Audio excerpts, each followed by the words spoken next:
के बारे में। टूल्स का हिंदी मीनिंग होता है औजार, ठीक। टूल्स क्या होते हैं, किसी को कुछ पता है टूल्स क्या है?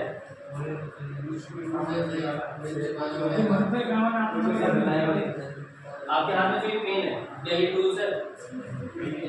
ये टूल्स नहीं है, टूल्स है। स्टडी में ये टूल्स है, ठीक। हमारा हर जगह हर अलग अलग टूल्स होता है। आप हर ट्रेड में जाओगे वो अलग अलग टूल्स होगा। फिटर में आओगे रेंज हो गया, जैसे कि अभी आपने बताया प्लायर, फाइल, ये सब क्या है? टूल्स है। कैलिपर, ये सब टूल्स है। और जब आप इलेक्ट्रिकल में जाओगे तो आप क्या लेते हो? टेस्टर लेते हो, वो सब उनके लिए टूल्स है। अलग अलग कैंडिडेट्स के लिए टूल्स अलग अलग हो सकते हैं, लेकिन टूल्स की परिभाषा एक ही होगी, जिनसे हम क्या करते हैं, हम अपना काम करें, अपने व्यवसाय से रिलेटेड अपना काम करें, वो होगा क्या? टूल्स होगा। क्लियर? एक अगर किसी हम लकड़हारे में देखेंगे तो उसके लिए टूल्स क्या होगा? कुल्हाड़ी, तो वो उसकी औजार है। तो कुल मिला के हम ये देख सकते हैं कि वो कुछ ना कुछ काम कर रहा है औजार। जैसे कि हमारे में क्या होता है, फिटर में हम फाइल ले लेते हैं, वो कटिंग करता है। आपके में जैसे कि ये अभी सर बोल रहे थे कि मापी औजार, मापते हो आप लोग कि कोई ना कोई तो माप लेते होगे। मान लो अपनी हाइट नापते हो, किससे नापते हो? इंची टेप से नापते हो, ठीक। वो क्या है? वो भी एक औजार है, लेकिन वो क्या कर रहा है? वो नापने का काम कर रहा है। क्लियर? तो टूल्स क्या है हमारे इस फील्ड में? टूल्स ये है कि जो जिससे हम अपना काम करें, ठीक, जिससे हम मापें या कटिंग करें, वो उसे हम कहते हैं टूल्स। और इंस्ट्रूमेंट क्या होता है? केवल मापता है। क्या करता है? केवल मापता है। तो जो वर्नियर कैलिपर है ना, वो केवल मापेगा, वो कटिंग नहीं कर पाता है। आपने अभी वर्नियर कैलिपर देखा है? नहीं देखा है? चलो आज प्रैक्टिकल वाले सेशन में हम आपको वर्नियर कैलिपर दिखाते हैं। तो टूल्स पता चलेगा क्या होता है? टूल्स बता सकते हो? एकदम सिंपल लैंग्वेज में बताना है, एकदम बड़बड़ाना नहीं है।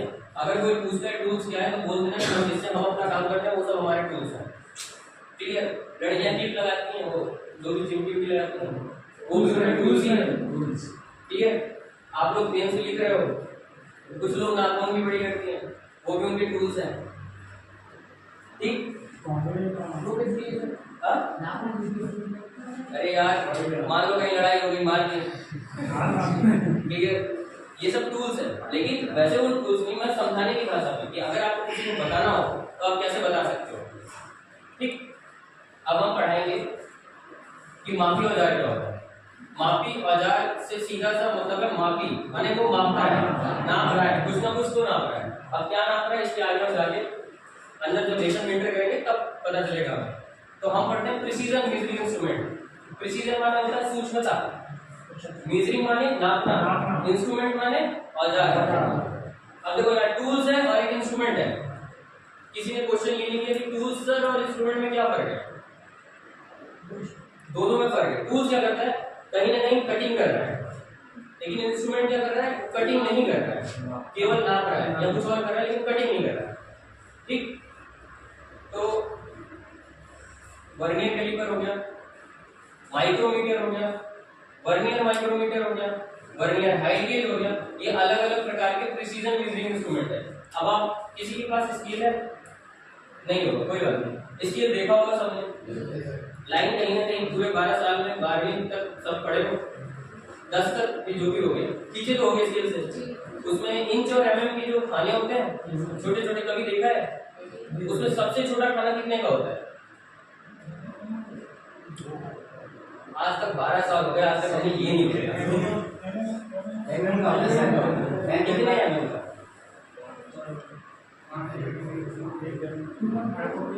सर आप एक बार ऑफिस में चले जाइए, क्या नहीं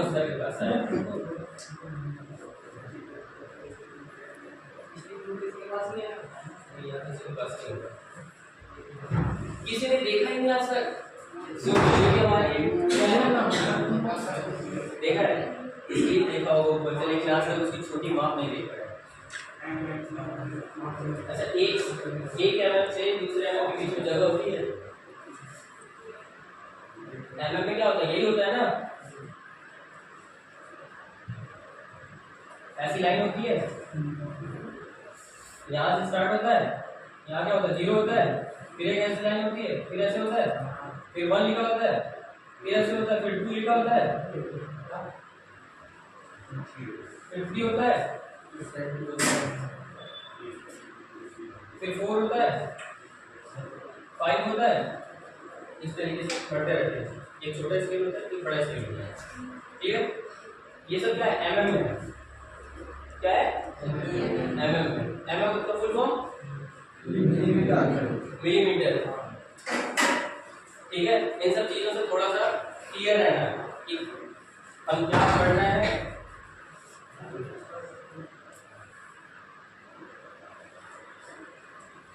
इस साइड लिखा हुआ सेंटीमीटर। सेंटीमीटर में कितने किलोमीटर होता है, 1 सेंटीमीटर 10। कंफ्यूजन में मत रहना। अगर कुछ नहीं आता है तो यहाँ आराम से पूछ सकते हो।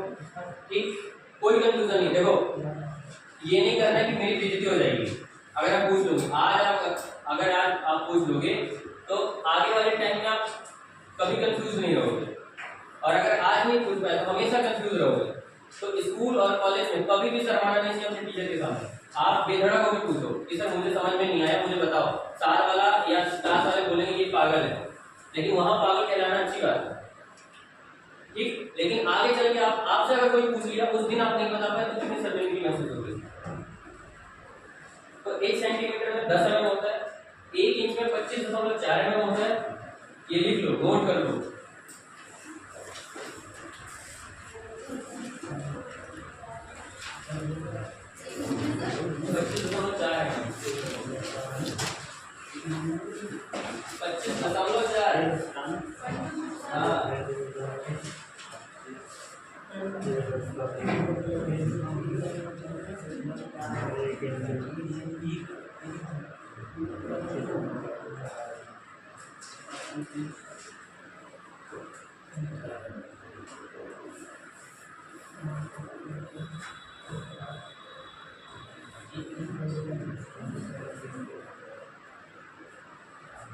देख लो, आप कॉपी भी ना करो। क्यों? वो ले लो, किसी से पेंच ले लो, लिख रहा है। ठीक है, 1 सेंटीमीटर में कितने mm?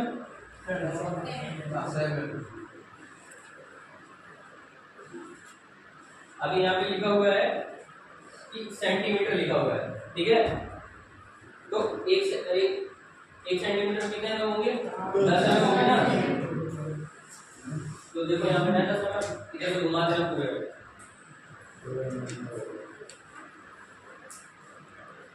जल्दी जल्दी देखना, 10 mm के बीच में भी देखना, एक शॉर्ट लाइन होगी यहाँ पे, ये एक छोटी सी लाइन है। तो 1 mm के जब बीच में यहाँ ये जो छोटी लाइन होती है ना, ये होती है 0.5 mm की। तो हमारे इस स्केल की सबसे सूक्ष्मतम माप क्या होगी, 0.5 mm। क्लियर? कोई पूछेगा कि स्केल, अच्छा एक होता है रूल, एक होता है स्केल, क्या अंतर है?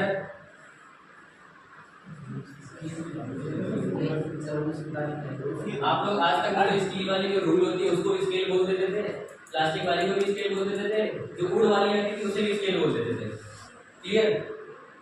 देखो, जो रूल होती है ना, उसका एक स्टैंडर्ड माप होता है, और वो हम हमेशा किसी न किसी इंजीनियर वर्कशॉप में ही उसका यूज करते हैं। ठीक, और ये जो है हमारी पढ़ाई के लिए यूज होती है प्लास्टिक वाली। कोई भी थोड़ा थोड़ा डिफरेंस मिलकर यूज सबने किया है, कहीं ना कहीं थोड़ा बहुत तो याद हो गया होगा। और आज के बाद कोई पूछे कि जो हमारी स्केल होती है उसमें सूक्ष्मतम माप कौन सी होती है, 0.5 mm। ठीक, और लेकिन हम जो आज पढ़ने वाले हैं वो क्या पढ़ने वाले हैं, vernier caliper. Vernier caliper precision measuring instrument. उधर देखो ना, देख लो उसमें सबसे सूक्ष्मतम माप देख लो। Vernier caliper precision measuring instrument में आता है। प्रिसीजन माने होता है और सूक्ष्मता से। अभी तो हम यहाँ 0.5 तक ही नाप पा रहे हैं, लेकिन वो 0.02 mm तक देता है। अब देखो इसमें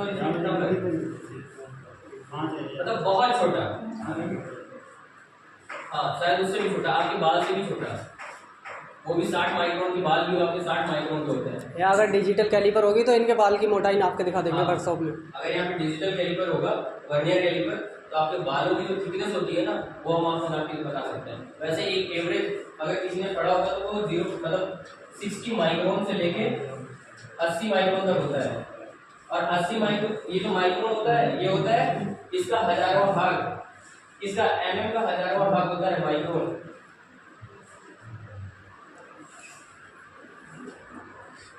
नहीं मालूम 1000वां भाग कैसे होता है? चलो आज करके बताते हैं। 1 mm होता है, 1 mm बराबर क्या होता है?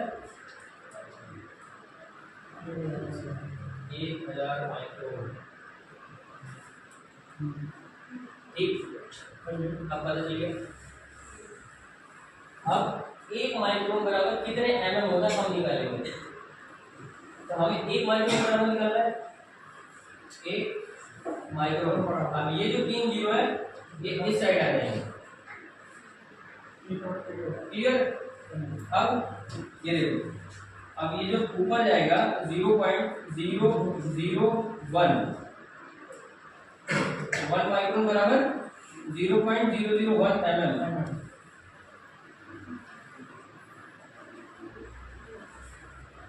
ठीक है, क्लियर हो गया? कैसे आया कि इधर देख लेना कि 1 mm बराबर होता है 1000 माइक्रोन। अब 1 माइक्रोन बराबर कितना होता है? 0.001 mm।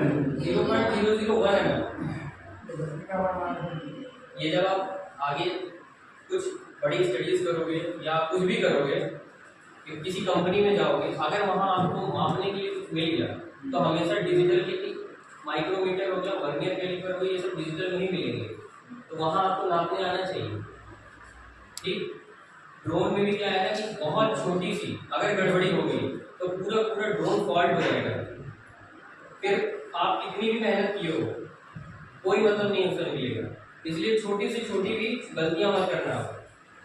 आज तक तो हम किसी चीज को देखते नहीं थे, अब बताओ स्केल का हमने यूज किया, आज तक स्केलिंग में देखा कि उसकी सबसे छोटी माप कौन सी होती है। तो ये सब आपके हर मतलब जीवन से भी रिलेटेड है। अगर आप छोटी छोटी मिस्टेक्स को करना बंद कर दोगे ना तो हम बहुत बड़ी ऊंचाई में पहुंच सकते हैं, लेकिन हम उन मिस्टेक्स को देखते नहीं, अरे छोड़ो यार, हो गया जो करना होगा कर लेंगे।